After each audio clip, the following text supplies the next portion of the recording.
আসসালামু আলাইকুম। Click fan presents clicking the গ্লোরিতে সকলকে আমন্ত্রণ। আমরা একটা ভিডিও করেছিলাম আসলে আর্জেন্টিনা যখন প্রথম রাউন্ডে ছিল, যে লাউতারো মার্টিনেজ তিনি বদলি নামলে আসলে ভালো খেলেন বা বদলি নামলে তিনি গোল দেন। এখন লাউতারো মার্টিনেজ যে এই ব্যাপারটাকে এত বেশি সিরিয়াসলি নিয়ে নেবেন সেটা তো আসলে জানতাম না, এবং প্রত্যেকটা ম্যাচেই যখন লাউতারো বদলি হিসাবে নামছেন তিনি কিন্তু একটা ইম্প্যাক্ট রাখছেন। বিশেষ করে লাস্ট ম্যাচে হেডারে যে গোলটা দিয়েছিলেন, তার সামনে একজন 6 ফুট 3 ইঞ্চির ডিফেন্ডার ছিলেন, বাট তিনি সেই জায়গাটায় ব্লাইন্ড স্পট ব্যবহার করেছেন, 70 সেন্টিমিটারের মতো একটা জাম্প করে তারপর তিনি গোলটা দিয়েছেন। এখন লাউতারো মার্টিনেজ কেন আর্জেন্টিনা এবং স্পেনের মধ্যকার এই ফাইনাল অনেক বেশি মাত্রা ইম্পর্টেন্ট, এটাকে যদি আমরা একটু বিশ্লেষণ করতে চাই, যে বিষয়টা গুরুত্বপূর্ণ সেটা হচ্ছে স্পেনের একটা অন্যতম বড় দুর্বলতার জায়গাটা হচ্ছে বক্সের বাইরে থেকে ক্রসের জায়গাটাতে। বক্সের বাইরে থেকে ক্রসের জায়গাটাতে স্পেনের একটা ভালনারেবিলিটি আমরা কিন্তু দেখেছি আসলে এই ওয়ার্ল্ড কাপে। ইভেন আপনি যদি চিন্তা করে দেখেন যে স্পেন যে প্রথম গোলটা কনসিড করেছিল এই টুর্নামেন্টে, সেটাও কিন্তু একটা অনেকটা set piece kind of scenario, বা বাইরে থেকে সাইড থেকে ক্রস করা হয়েছিল, সেই জায়গাটা থেকে আলটিমেটলি গোল দিয়েছিল অপোনেন্ট এবং স্পেন সেখানে গোল কনসিড করেছিল। এটা যেমন নাম্বার 1।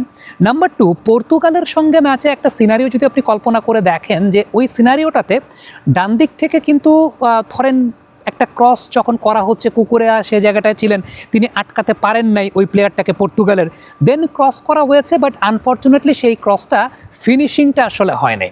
বাট আর্জেন্টিনার স্ট্রেংথের জায়গাটা এখানেই সবচাইতে বেশি। ধরেন আপনি এই সিনারিওটাই, যে সিনারিওটা আমি আপনাদেরকে দেখাচ্ছি, এই সিনারিওটাই আপনি যদি চিন্তা করে দেখেন, আর্জেন্টিনার ডান পাশে এই কাজটা কে করবেন, যদি ধরেন খেলা নীল থাকে এবং সেকেন্ড হাফে খেলাটা যায়, এই কাজটা করবেন রাইট সাইড থেকে লিওনেল মেসি।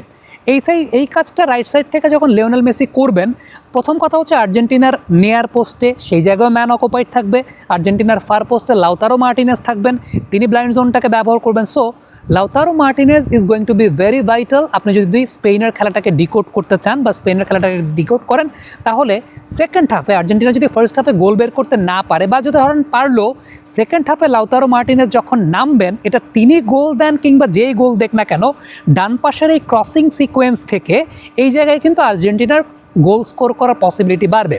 সেটা লাউতারো মার্টিনেজ তিনি থাকলে যে বিষয়টা ঘটে সেটা হচ্ছে শান্তি। ক্লিক ফ্যান, প্রশান্তির হাওয়া ছড়িয়ে যাবে সবখানে। তার জন্য কিন্তু গার্ডের সংখ্যাটাও আসলে ওই জায়গাটা বেড়ে যায়।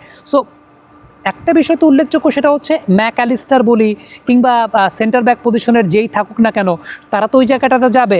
আবার আমরা এর আগে একটা ম্যাচে দেখেছিলাম যে আর্জেন্টিনা কিন্তু লম্বা প্লেয়ারদেরকে ব্যবহার করেছে, 4 জন ফরওয়ার্ড নিয়ে তারা একটা ম্যাচে লাস্টের দিকে খেলেছিল।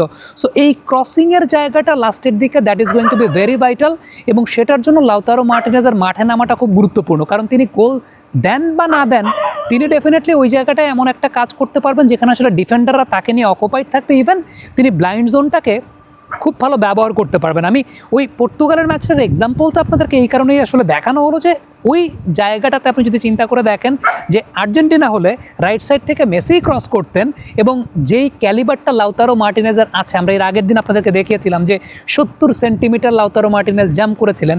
সো এই জায়গাটা তার জন্য কিন্তু আসলে চান্সটা অনেক বেশি মাত্রায় ক্রিয়েট হবে, এবং সেটা তিনি করতে পারবেন বলে মনে হয়। দর্শক, থ্যাংক ইউ সো মাচ এই ভিডিওটা এতক্ষণ দেখার জন্য। আপনি যদিও হয়তো বা ভিডিওটা দেখছেন দিনের আলোতে, বাট আমরা ভিডিওটা করছি রাত 1:30 যমুনা টেলিভিশনের ওয়ার্ল্ড কাপ কার্নিভাল শোটা শেষ করে এসে তারপরে এই শ্যুটটা করতে হচ্ছে, কারণ সত্যি কথা বলতে দিনের টাইমটা ঘুমাতে চাই। এই ওয়ার্ল্ড কাপটা 38-39 দিন আসলে পুরোপুরি ওভারলোডেড একটা অবস্থা, অফিসের কাজ, 2 অফিসের কাজ একসঙ্গে করতে হচ্ছে।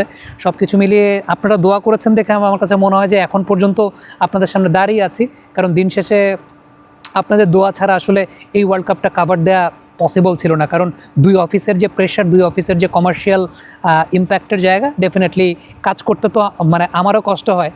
অনেকে হয়তো বা চিন্তা করতে পারেন যে এত ভিডিও আসছে, ডেফিনেটলি এটা প্রাতিষ্ঠানিক ডিমান্ড, প্রতিষ্ঠানের চাহিদা। যমুনা টেলিভিশন বলি, অনফিল্ড বলি, সে প্রতিষ্ঠানের চাহিদা অনুযায়ী আমাকে কাজ করতে, যেহেতু আই এম দ্য এমপ্লয়ি, এবং আমার কাছে মনে হয় যে সেই কাজটা যতটুকু এনজয় করেছি, হেকটিক সময়ও গেছে, কিন্তু দিন শেষে আপনারা যখন সাপোর্ট করেছেন, সব মনে হয় যে ওই হেকটিক জায়গাটা থাকাটা মনে অনেকাংশে দূর হয়েছে। অসংখ্য ধন্যবাদ আমাদের সঙ্গে থাকার জন্য। আমার জন্য পার্সোনালি দোয়া করবেন। Thank you.